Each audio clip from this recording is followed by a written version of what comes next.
सरकार ने supreme court को भरोसा दिया है कि जब तक कि कोई गाइडलाइंस ना आ जाए सीबीआई मैनुअल का पालन होगा। तो क्या है ये पूरा मामला, बता रहे हैं हमारे सहयोगी आशीष भार्गव।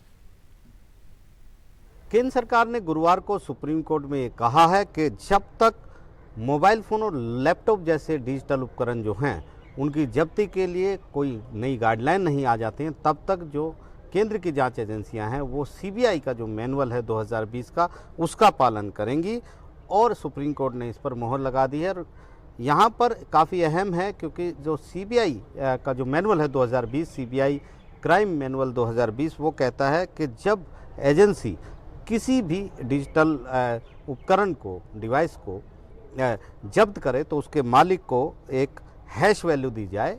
इसके साथ साथ जब्ती के समय एक इमेज भी उसकी बनाई जाएगी और जो डेटा उस उपकरण के भीतर डिवाइस में है वो डेटा वो सुरक्षित रहे, वो अखंड रहे, उसके लिए उसको भी एक हैश वैल्यू उसकी इमेज की दी जाएगी। इमेज को भी हैश किया जाएगा उसके साथ। और ये इसलिए किया जाएगा क्योंकि आईटी अधिनियम जो है वो कहता है कि किसी भी डिजिटल उपकरण की प्रामाणिकता जो है उसको ठीक ठाक उसी तरह रखा जाए, उसमें छेड़छाड़ ना हो। इसके लिए उसको हैश वैल्यू दिया जाना ज़रूरी है क्योंकि हैश वैल्यू जो है वो इलेक्ट्रॉनिक जो डिवाइस है उसका एक तरह से इलेक्ट्रॉनिक फिंगरप्रिंट है। और अगर किसी जब्ती के बाद सीज जब हो जाए उसके बाद अगर किसी डिवाइस के डेटा से छेड़छाड़ की जाती है तो ये जो हैश वैल्यू हैं दोनों की वो जो है उस परिवर्तन को रिकॉर्ड कर लेती हैं और ये बता देती हैं कि इसमें परिवर्तन हुआ है।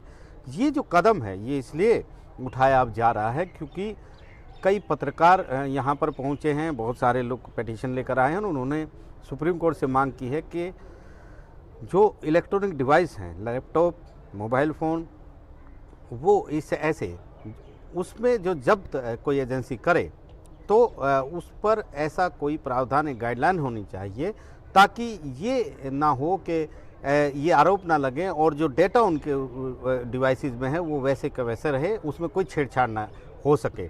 इसको लेकर सुप्रीम कोर्ट ने पहले भी वक्त दिया था केंद्र सरकार को। केंद्र सरकार ने कहा था कि वो गाइडलाइन लेकर आएगी और सुप्रीम कोर्ट ने भी कहा था ऐसी गाइडलाइन होनी चाहिए। और अब 6 हफ्ते का वक्त और दे दिया है। फरवरी में सुप्रीम कोर्ट इस मामले पर सुनवाई करेगा। केंद्र की तरफ से कहा गया है कि कमेटी बना दी गई है और जल्द से जल्द गाइडलाइन इस मामले में लेकर आ जाएगी। तब तक सीबीआई मैनुअल जारी रहेगा। नई दिल्ली से आशीष भार्गव, एनडीटीवी इंडिया।